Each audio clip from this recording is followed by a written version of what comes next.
Director Rick. Last year, you might recall, sir, our exchange regarding the FBI's involvement on January 6th and prior. I'm happy to jog your memory to quote, according to the record, I asked you, did you have confidential human sources dressed as Trump supporters positioned inside the Capitol on January 6th prior to the doors being opened? Congressman, as we've discussed before, I'm not going to get into where we have or have not used confidential human sources. But what I can tell you, you asked for a definitive We'll move answer. on. It's my time.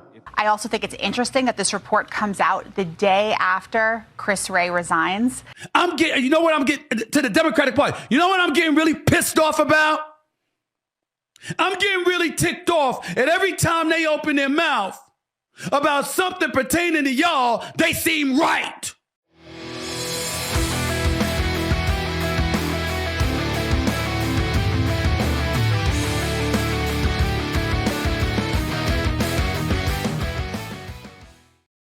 Welcome to The Right Angle. Let's jump into it. So 2020 was a year of chaos. It was a year of upheaval, really a year of madness, from toilet paper shortages to people wearing plastic to play instruments. It was a time when America faced many, many problems, although we still do today. But at that time, it was from a global pandemic. It was from social unrest due to the George Floyd incident. It was a lot of things that really reshaped the political landscape in our country.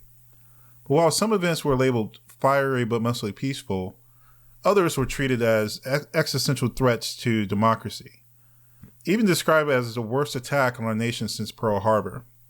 And yeah, that's right, you guessed it, January 6th. Now that day was a chaotic day where things clearly got out of hand. You had a bunch, in my opinion, a bunch of patriotic Americans, let's say 99.9% of the crowd, who were just going there to protest and use their First Amendment rights. But obviously things got out of hand where it turned into a riot, and then the folks got into the Capitol, and we all know the story from there. And again, you know, it's something that we saw that was nothing short of alarming. Now, what we saw also were Americans were thrown into prison. They were denied bail. They were stripped of their First, Fourth, Sixth, Eighth Amendment rights. And some were treated even inhumanely, like bad food or just abused by prison guards. Now, as the corrupt Biden administration days are winding down, new revelations about January 6th keep coming to light. You know, there's questions out there like, did President Trump order the National Guard in or not? Where were the FBI agents on the ground or not? Were there spies involved?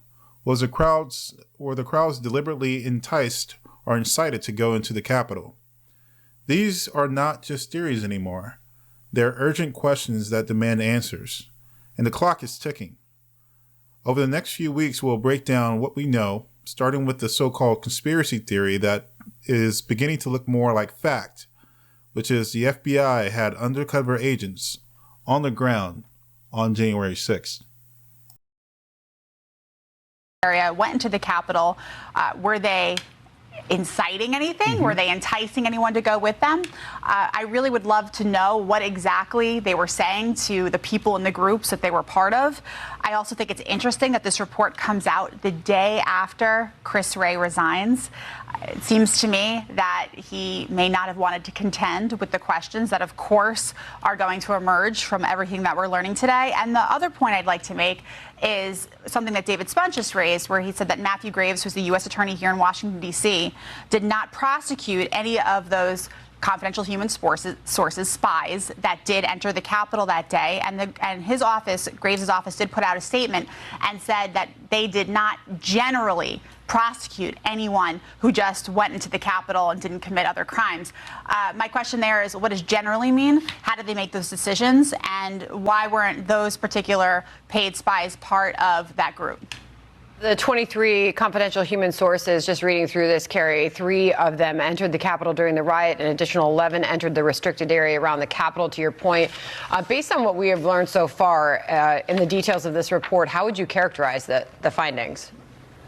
Well, it's very interesting. I think it's especially interesting, given that people who some of them were just, I think, internet sleuths and the like, have been talking about this for years. And it was only, I think, a couple of years ago that a DOJ attorney in court made the admission that some of these people were present that day. But if you remember, anyone who even raised the possibility that there were paid FBI spies part of what happened, who were part of what happened on January 6th, they were deemed crazy, conspiracy theorists, and the like. Now, look, confidential human sources are a law enforcement tool that are used in all kinds of situations, and we know that some of these people were apparently part of the Proud Boys and Oath Keepers. But again, why so many? What were they doing? What were the conversations they were having? And if they were, in fact, according to the IG and the FBI, not authorized to be there, then why weren't they prosecuted like everybody else who were prosecuted for similar issues? On that point, you and I were talking about this off camera. So far, as of August, 1,488 people who were there on January the 6th have been charged with some sort of an offense. 894 of those people have pled guilty to various offenses. 288 pled guilty to felonies. 606 pled guilty to misdemeanors. Yet none of these confidential informants were charged with anything. Right, so you have to wonder what were the conversations that were happening behind the scenes. And something else that came out in this report was that the confidential human sources, apparently the information they were providing to the FBI was no different than what everyone else was providing. Like, hey, January 6th, there might be some violence, there might be a thing. So there wasn't any, apparently it sounds like there wasn't anything special that they were revealing.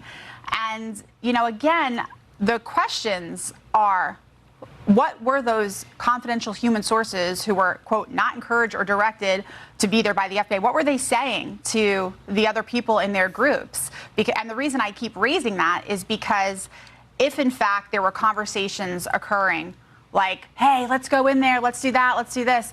You know, entrapment is a defense. You know, if a government agent induces you to commit a crime, a defendant can raise that in the court of law and say, look, I was trapped into doing something. I was enticed into doing something by the government I otherwise wouldn't have done.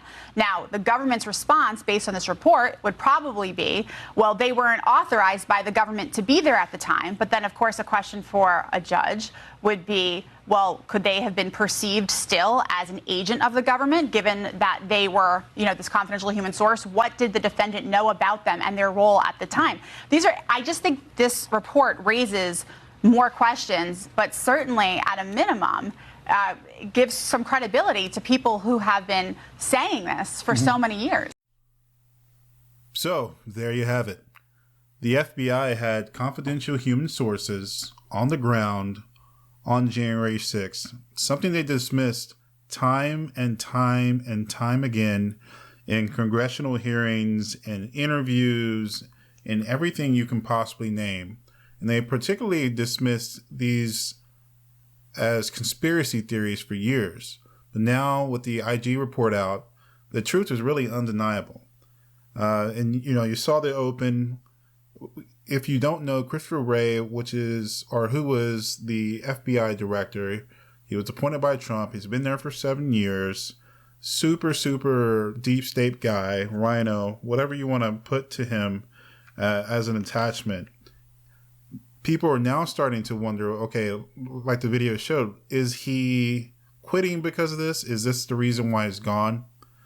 You know, really, this is not where the story ends, though. It's where it begins. Think about it. While the government insisted there were no FBI informants involved, they knew this the entire time. You started hearing rumblings and bubblings up here and there, and you started to see people started to CYA a little bit with this information. The report highlights FBI informants, it highlights intelligence failures, it highlights the lack of preparation, and, you know, it's familiar issues that we've seen from the FBI and really more from the Justice Department. And all the while, people that were there at the Capitol, these J6 detainees, are being treated like the worst criminals on earth. They're obviously being locked up without due process, like I illuminated earlier. They're being denied their rights, and they're pretty much left to rot in prison. The lies are falling apart, right? And this is just the beginning. People are starting to wake up. Even some people that you wouldn't expect are starting to cry foul with the actions of the Democrats. The news comes amidst a bombshell report from the Justice Department that revealed the FBI had at least 26 confidential informants on the ground when the Capitol was stormed on January 6, 2021. The report says most of the informants engaged in illegal activity during the chaos.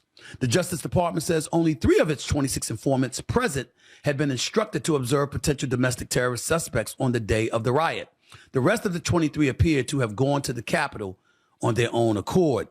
Upon hearing news of the report, Vice President-elect J.D. Vance posted the following on X, quote, "For those keeping score at home, this was labeled a dangerous conspiracy theory months ago," end quote. Didn't hear anything about that for the election. Didn't hear anything about that when the quote-unquote insurrection was broached by Vice President Kamala Harris as the Democratic nominee. The belief that Donald Trump was a danger to democracy and using this as a profound, illuminating bullet point to make that case. And now here we are yet again finding even more evidence to Donald Trump's claims when he articulated that the process is rigged.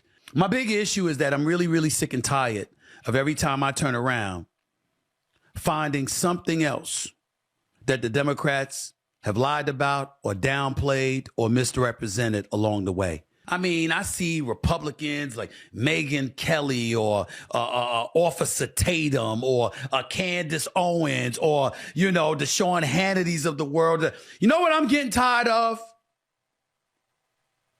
You know what I'm getting to the Democratic Party? You know what I'm getting really pissed off about? I'm getting really ticked off at every time they open their mouth about something pertaining to y'all, they seem right to make the case that the right had a monopoly on insidious, evil tendencies, corrupt tendencies, duplicitous, hypocritical, untruthful tendencies. And every time they made those accusations, we turn around and find out that at least some of them are guilty of the same shit. I don't know about y'all, but I'm sick of all of it. I'm sick of all of it. They've actually made Donald Trump look like he was right instead of them. So you've seen it. There you have Stephen A. Smith in a video, just a small piece of a much larger puzzle, but you saw as he went through sort of the allegations and the things that are out there, and, you know, you see the frustration. And the frustration everyday people feel can be summed up, again, just right there. The question, you know, that I like to ask myself about what we're seeing here is, what else are we going to find? The IG report may not have mentioned criminal activity outright, but it did something I think that's way more important. It exposed cracks in the official story. It's destroying the narrative. We're seeing those cracks everywhere. We're seeing it in this corrupt administration that's on its way out, thank God. We're seeing it throughout these local municipalities. We're seeing it with NGOs and different things that we're going to be covered here at the Right Angle. We're seeing that these people in charge can't keep their story straight. And when that happens and you start to ask questions, it gets tough for them. We're told to deny what we see with our own eyes. We're told to, you know, just overlook the crumbling streets, the vanishing jobs, and the steady erosion of our freedoms as if reality can be rewritten or something. We're told war is peace. We're told peace is war. And the moment you question any of it, that's when the monsters come out. That's when the indictments come. That's when the lawfare happens. That's when they run black flag operations to lock up your political opponents. But the good news, those monsters are losing. That grip that they had on the mindset of Americans is getting less and less and less potent. We saw that in the 2024 elections. And that's because people are starting to choose curiosity over complacency. People are starting to push back a little bit on the lies, and they're starting to demand the truth. And that's what we're going to try to do here at the Right Angle. So, if you liked the video, please like, share, subscribe. As always, stay curious, and we'll see you on the next one.